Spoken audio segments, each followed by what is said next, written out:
Hi mga ka-warriors, ako po si Joanna Marie Reyes Paredes, isang cancer warrior, may 3 anak.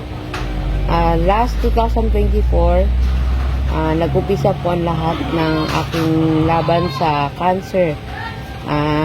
Kung una po ay nakaramdam na po ako ng pananakit ng likod, na akala ko normal lang na yung pagod araw-araw. Then, tumagal po siya ng mga ilang weeks hanggang sa nakaramdam ba ako ng may kumikirot na po sa dibdib ko. Tapos, ang gawa ko po ay kinapa po siya. So, nakakapa po ako ng medyo maliit pa po, parang Jordans na kalaki. So, nag-alala rin po talaga ako ito, baka kung ano lang. Then, mga sumunod po na mga linggo, nag-decision po kami mag-asawa na ipa-check up po. Then, nagpina-check up po namin. Ang sabi nga po ng doktor, kailangan daw po i-biopsy para malaman po kung ano po klaseng bukol. So, nagkakalaga po siya na medyo malaki. Nagkataon din po na wala po kaming pera. Pag nag-iisip po kami ng mga ilang weeks pa po nasabi kasi nga wala po kaming pera. Hanggang sa may time po na may nahiraman po kami ng pera, nagpa-second opinion po kami sa ibang doktor. Doon din po sinabi ng doktor na kailangan niya daw po talaga i-biopsy para malaman po kung ano po talaga siya. So medyo na kaya naman po yung presyo na binigay ng doktor, kaya nagdesisyon po kami na magpa-biopsy po. Ang ginawa po sa akin is needle biopsy. Nagkuha po ako, ginunan pa ako ng sample, then nagantay po kami ng 14 days po para sa result. After po ng 14 days, lumabas po at na-diagnose po nga po ako na may breast cancer sa left side po. Then, kinausap kami ng doktor na kailangan po siyang operahan.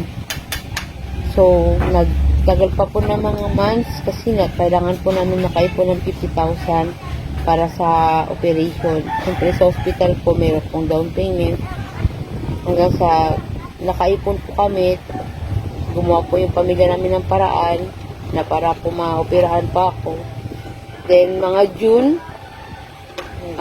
nag-decision po kami na magpa-admit na po. Yun na po, binigyan po ako ng schedule ng doktor ko na yun po, by June ng 2024, maoperahan po ako agad. Then, nagpa-opera po ako sa co-op, sa lugar namin. After po nun, tumagal pa po ako ng mga 13 days pa po sa hospital. Then after po nun, ni-refer po ako sa oncologist. Gawa nga po na cancer na nga po. Doon po nag-start na, nag-chemo po ako ng ilang months. Umabot, natapos po ako siguro ng November 7 ng chemo. Then after nun, nag-decision po yung doktor ko na kailangan ko daw nga po i-radiation sa Manila po kasi nga po medyo delikado po yung cancer po kasi tumama sa akin, medyo siya, malignant po kasi siya at saka nag-triple negative po ako. Yun po ang kinasamaan po talaga, triple negative siya, so kailangan po mag-radiation sa Manila. Na medyo na-delay pa po ang radiation ko kasi nga kailangan po namin talaga ng pera. So gumawa po yung pamilya ko ng paraan para po maka-radiation po ako sa Manila. Then, mga January po, last week po ng January, nakapamanila po kami. Kasama ko po yung kapatid ko sa asawa niya. Then, nag-radiation po ako doon ng 20 days. Natapos po ako ng March 5.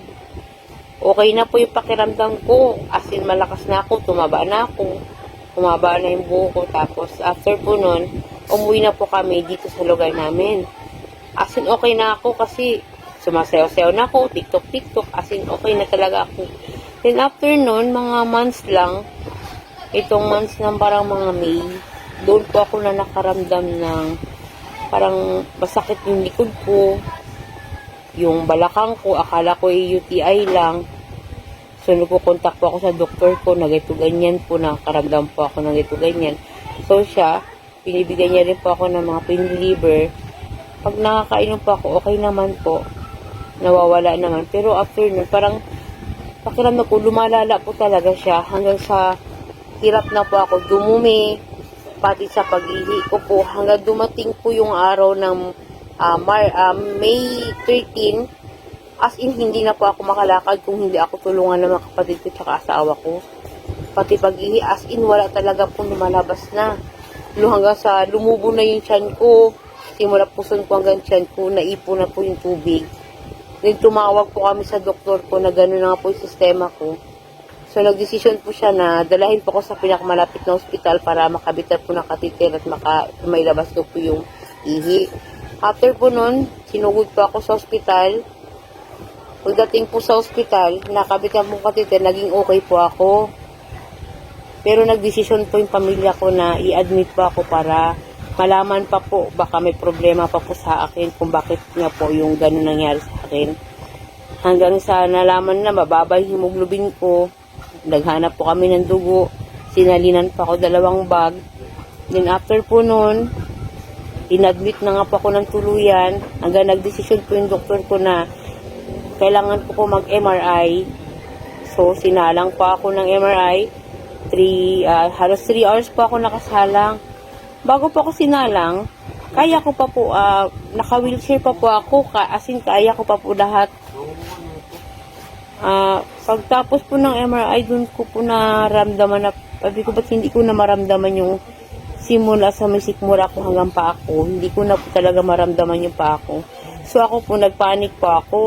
Ang sabi ko po sa mga nurses, bakit po ganun nangyari sa pa ako? Ang sabi naman po nila, baka sa lang po, sa tagalong salang ko sa MRI. Then, nag-antay po ako noon, hanggang nailipat na po ako sa kwarto. Tapos hanggang ngayon po, hindi ko na talaga siya magalaw yung pa ako. As in, paralisado na po, hindi ko siya maramdaman. So, hanggang sa pa po ako na kailangan po ako mag-CT scan.